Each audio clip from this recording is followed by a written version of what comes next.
نحمده ونصلي على رسوله الكريم أما بعد فأعوذ بالله من الشيطان الرجيم بسم الله الرحمن الرحيم وقال تعالى في القرآن المجيد وما الحياة الدنيا إلا متاع الغرور صدق اللہ العظیم۔ میرے محترم بزرگوں ساتھیوں، آج میرے دل نے چاہا کہ میں آپ کو اس دنیا کی حقیقت کے بارے میں کچھ سمجھا دوں کہ یہ دنیا، اس کی کوئی حقیقت نہیں ہے، ایک نہ ایک دن اس کو مٹ جانا ہے۔ دنیا اور دنیا میں جتنی بھی چیزیں ہیں کسی کی کوئی حقیقت نہیں ہے، سب فنا ہونے والی ہے، صرف ایک اللہ کی ذات باقی رہنے والی ہے۔ خدا اللہ تعالیٰ نے قرآن مجید میں ارشاد فرمایا وَمَا الْحَيَاةُ الدُّنْيَا إِلَّا مَتَاعُ الْغُرُورِ کہ دنیا کی زندگی تو صرف ایک دھوکہ ہے، صرف ایک دھوکہ ہے، صرف ایک دھوکہ ہے۔ دنیا میں جتنے لوگ ہیں کسی پر بھروسہ نہیں کرنا، کسی پر بھروسہ نہیں کرنا۔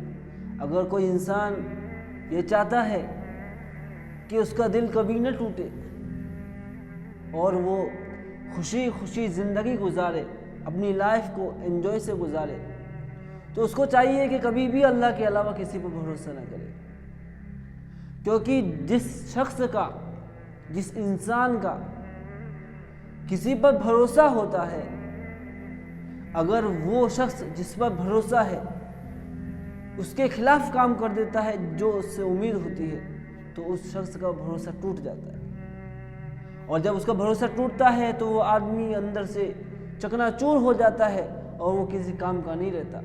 اس کو یہ لگتا ہے کہ میرا جینا بیکار ہے، مجھے دنیا سے چلا جانا چاہیے۔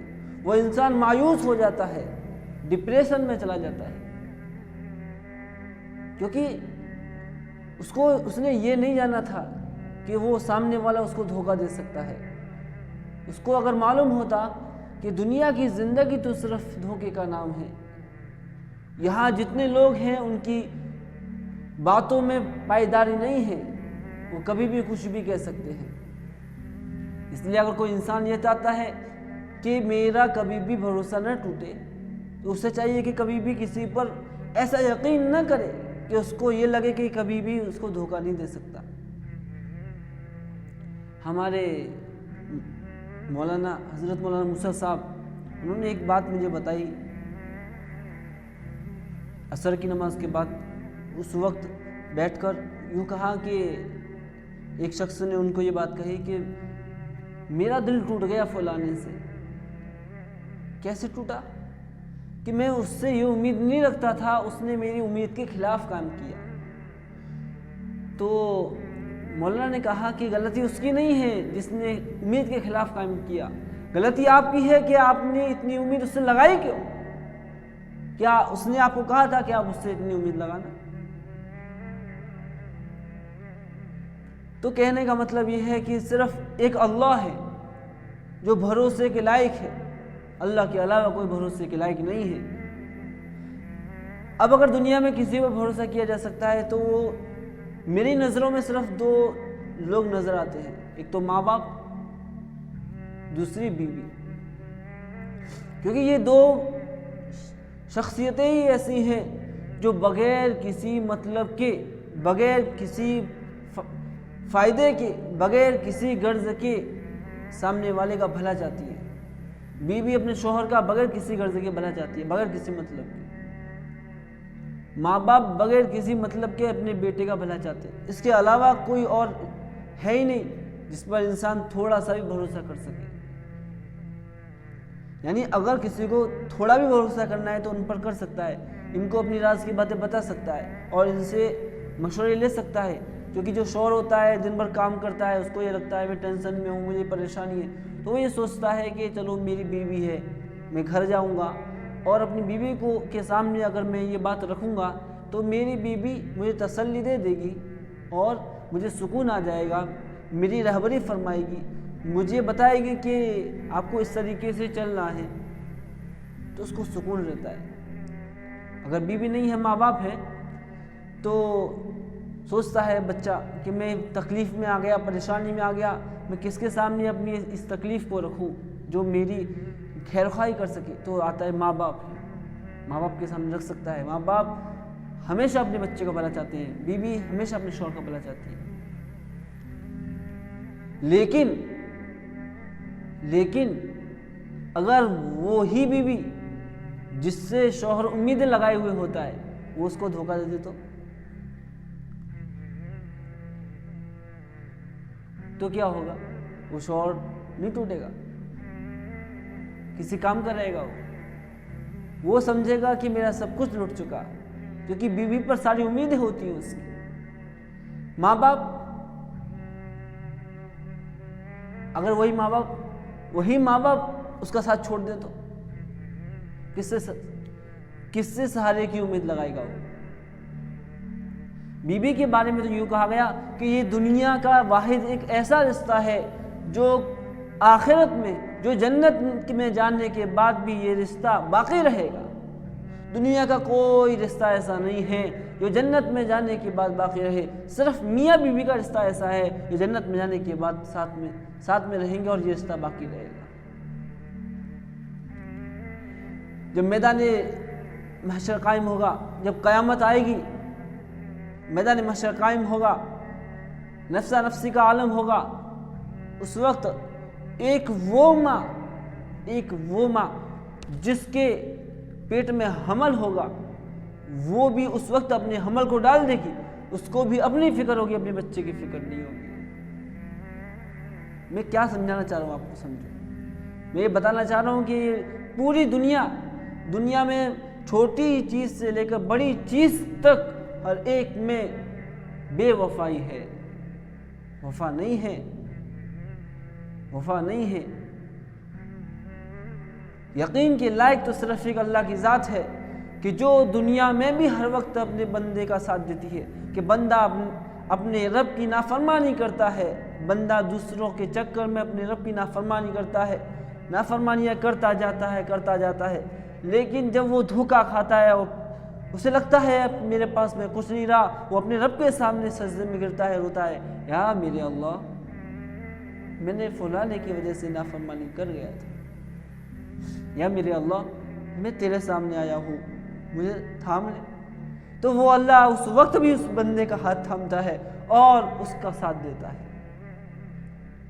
اللہ تعالیٰ ہمیشہ اپنے بندے کے ساتھ وفا کرتے ہیں، ہمیشہ اپنے بندے کے ساتھ وفا کرتے ہیں۔ اللہ تعالیٰ دنیا میں اس کا ساتھ دیتے ہیں، اللہ تعالیٰ دنیا میں نہیں صرف مرنے کے بعد بھی اس کا ساتھ دیتے ہیں اور اس بندے کو جنت میں داخل کرتے ہیں۔ محبت کے لائق صرف چیز ایک اللہ ہے جو ہر وقت اپنے بندے کو تھامے رکھتی ہے۔ آپ لے لیں دنیا کی بڑی چیز سے چھوٹی چیز سے بڑی چیز کو لے لیں، ہر ایک کے اندر بے وفائی ہے، کسی چیز میں پائیداری نہیں ہے، کوئی چیز باقی رہنے والی نہیں ہے، کوئی چیز ساتھ دینے والی نہیں ہے۔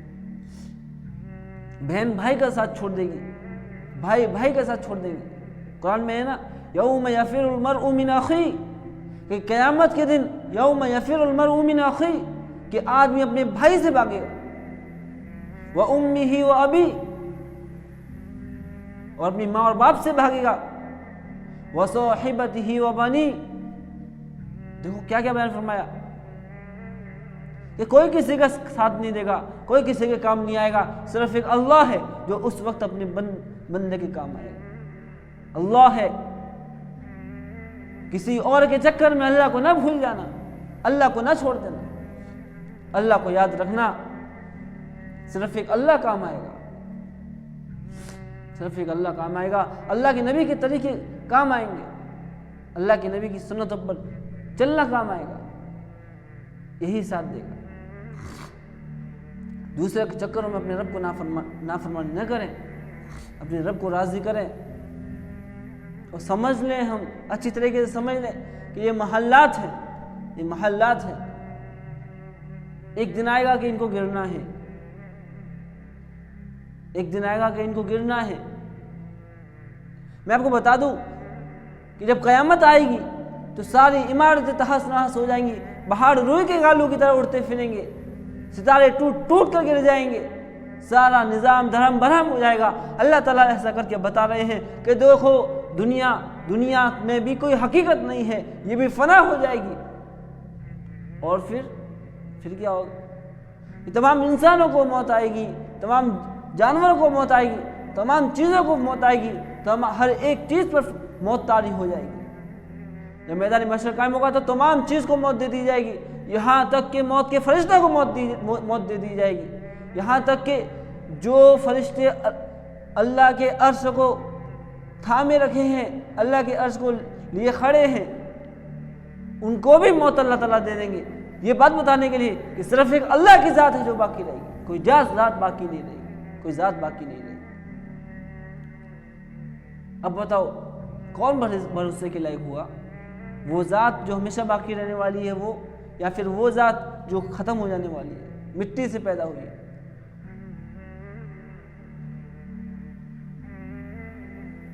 میرا کہنے کا مطلب یہ نہیں کہ کسی پر بھروسہ کرنا چھوڑ دو، میرا کہنے کا مطلب یہ ہے کہ کسی پر حد سے زیادہ امید نہ لگاؤ۔